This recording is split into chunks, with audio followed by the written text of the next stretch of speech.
Hello everyone, today we're looking at the Aoshima Subaru Impreza WRX STI. This one is the ings+1, if that's how it's pronounced, or INGS. This of course comes with the ings body kit. You've got various decals in there as well, which I'll show you straight away. And of course this particular version comes with the Raise C28 wheels. There is another another box art that is yellow, which is the Jun version. That comes with Wed Sport wheels, I believe, but they are actually getting quite hard to get hold of now, whereas these are readily available. It's a bit strange, but you know, either way they build exactly the same, just slightly different wheels. So I'll start off with your decals. You get the ings+1 side graphics, which you know are quite cool actually. I really do like those. Whether you use them or not, another thing, but you've got plenty of different decals here. Unfortunately, you don't get any JDM plates, which is a bit of a letdown. But I'm sure if you could, kit bash those, you'll find some JDM plates somewhere. Various Endless, Zeal ones, and the Bride ones are very cool as well for the seats. Bridgestone ones as well, a lot of STI ones, and then you've got the centre dash bit as well. A couple of red ones, which I presume are light related, which a bit of a letdown, but we'll soon see. So, let's see exactly what is in the box. It's a big one. Now, I'll start off by showing you the clear parts, which are usually in a bag, and I do urge you guys to keep them in the bag, but I had to get the decals out of them, so they'll be going back in the bag in a minute. You have the front lights, and some side repeaters as well. You've got the front section in clear, which I'll get to in a minute. You've got the moulded in sun visors as well, which is really cool. Rear lights. And then those bits, I believe, are for the headlights, I think. There are some inserts for the headlights, which are probably those small little ones I mentioned to you. Those are probably the side lights, but anyway, side indicators. This, for me, is the biggest letdown of the kit. This is, of course, the rear window and then the rear side windows as well, which aren't limo black, but they are pretty. I mean, you can see through them, look, but it's just a bit naff.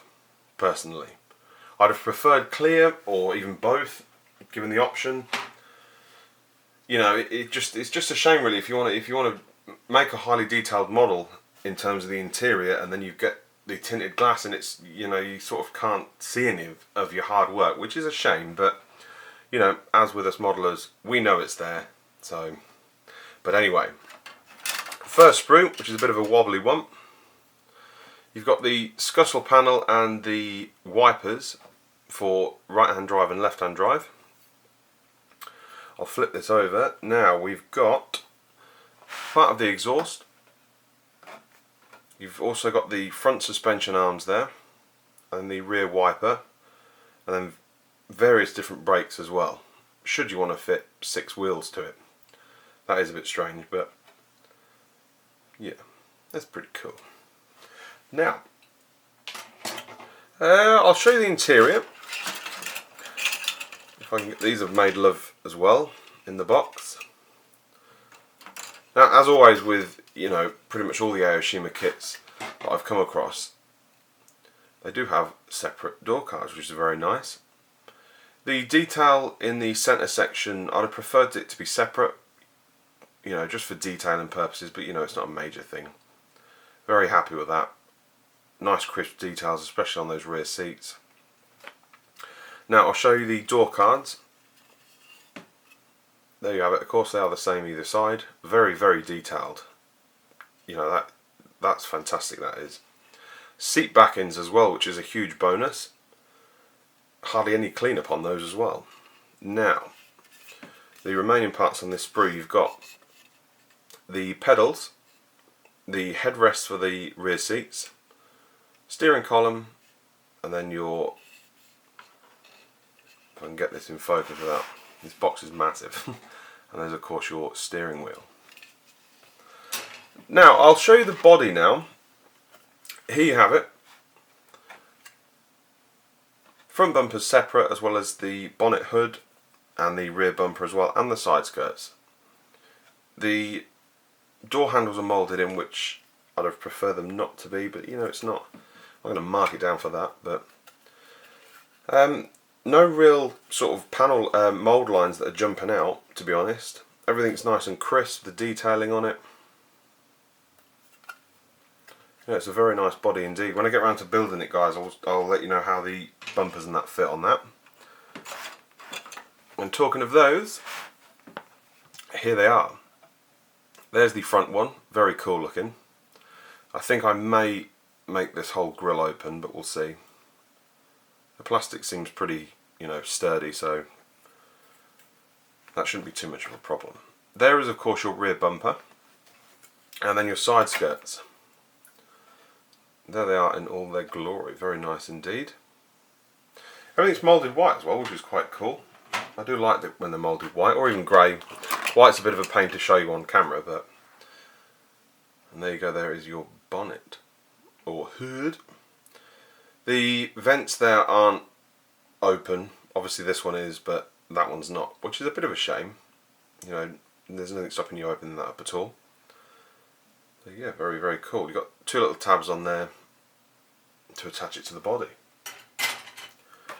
Now, I'll show you the wheels actually while we're on the subject of the body. They are of course the CE28 wheels. They're exactly the same as what you can buy separately.